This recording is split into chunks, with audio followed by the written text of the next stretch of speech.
नमस्कार, आप देख रहे हैं एड इवेंट मीडिया। आइए जानते हैं आज विभिन्न शहरों में आयोजित होने वाले प्रमुख कार्यक्रम की जानकारी।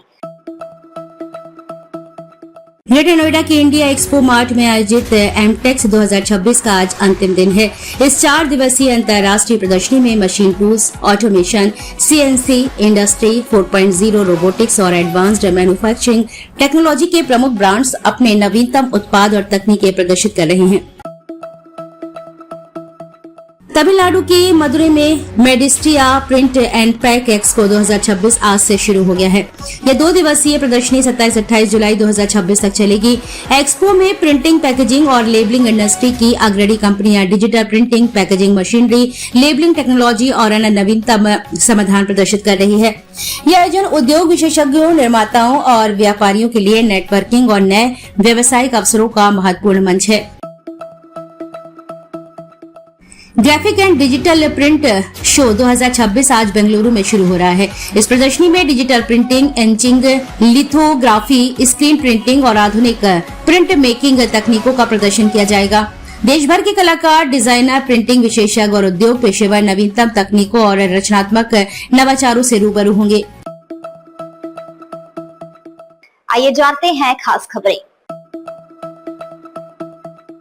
लोकसभा में विपक्ष के नेता राहुल गांधी ने केंद्रीय गृह मंत्री अमित शाह को पत्र लिखकर 20 जुलाई को दिल्ली में छात्र प्रदर्शन के दौरान हुई पुलिस कार्रवाई पर सवाल उठाए हैं। उन्होंने पूछा है कि छात्रों के खिलाफ पैलेट गन और बल प्रयोग की मंजूरी किसने दी?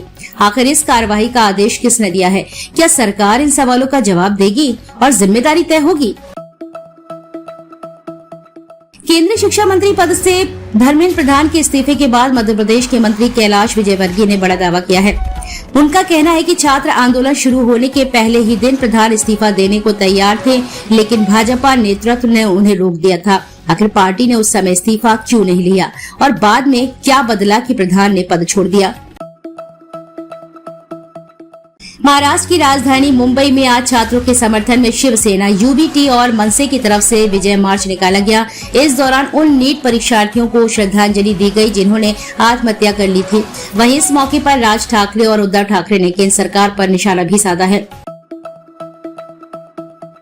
काला सागर और आसपास के समुद्री क्षेत्रों में बढ़ते सुरक्षा खतरे को देखते हुए विदेश मंत्रालय ने भारतीय नागरिकों के लिए एडवाइजरी जारी की है।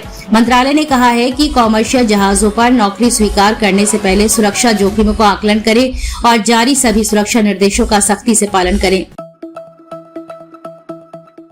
नई पीढ़ी और नया तरीका, जेन जी का आंदोलन सफल। आंदोलन से बड़ी ही कार्यवाही नहीं हुई है, बहुत कुछ पहली बार घटा है। विभागों में भी बड़े पैमाने पर सफाई हुई है। सीजीपी ने कहा है कि ये तो ट्रेलर, युवाओं के मुद्दे उठाते रहेंगे। केंद्रीय मंत्री प्रहलाद जोशी ने रविवार को केंद्रीय शिक्षा मंत्री का कार्यभार संभाल लिया है। अधिकारियों ने इसकी पुष्टि की है। इससे एक दिन पहले शनिवार को धर्मेंद्र प्रधान ने शिक्षा मंत्री पद से इस्तीफा दे दिया था।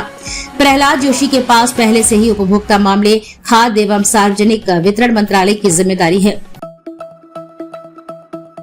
क्या हार्दिक पांड्या अगले सीजन चेन्नई सुपर किंग्स की जर्सी में नजर आएंगे? रिपोर्ट्स के मुताबिक सीएसके ने शिवम दुबे, डेवाल्ड ब्रेविस और 10 करोड़ रुपए के साथ बड़ा ट्रेड ऑफर दिया है। हालांकि मुंबई इंडियंस की कड़ी शर्तें डील में सबसे बड़ी बाधा बनी हुई हैं, जबकि केकेआर भी पूरी स्थिति पर नजर रखे हुए है। मुंबई में एनसीबी ने 11 किलो ड्रग्स जब्त की है।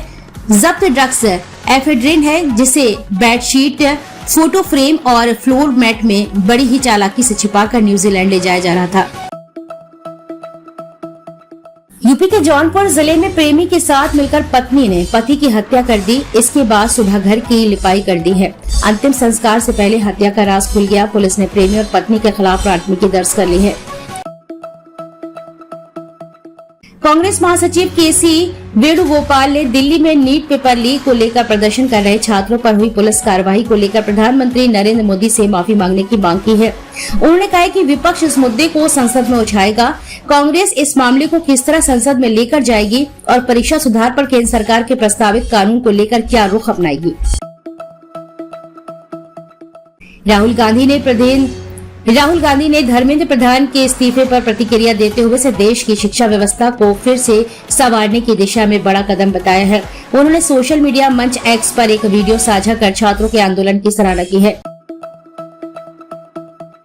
दिल्ली के अनाहित सिंह ने विश्व जूनियर स्क्वैश चैंपियनशिप जीत कर इतिहास रच दिया है। वह यह खिताब जीतने वाली पहली भारतीय खिलाड़ी बनी है।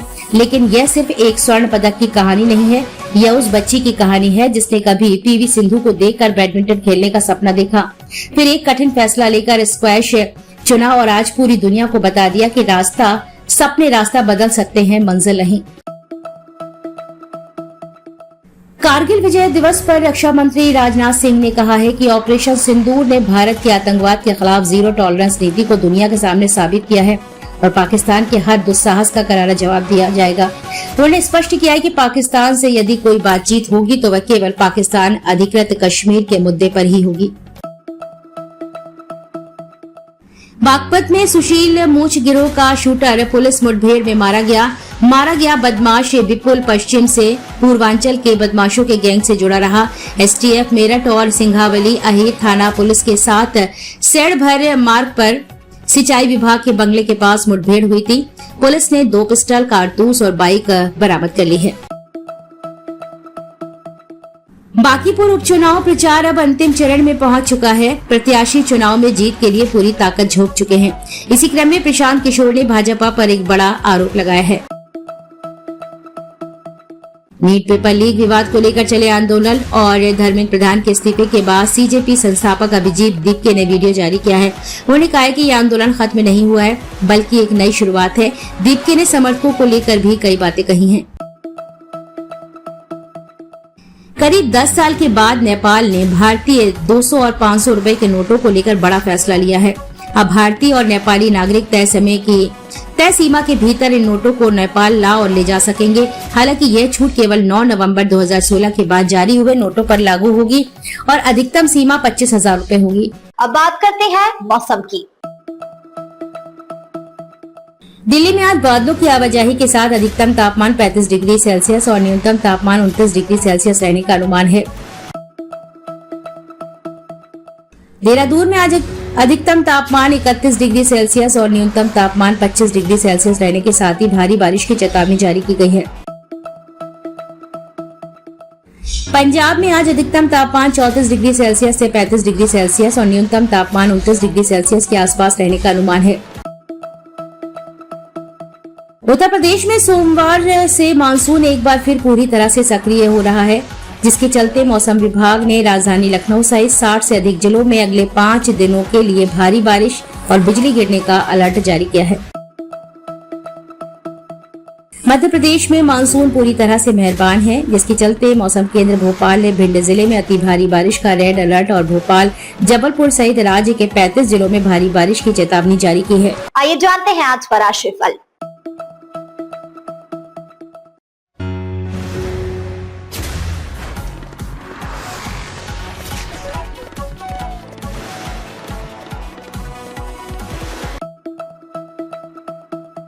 अपनी खबर, कार्यक्रम या विज्ञापन प्रकाशित कराने के लिए नीचे दिए गए कॉन्टैक्ट नंबर व ईमेल पर आज ही संपर्क करें।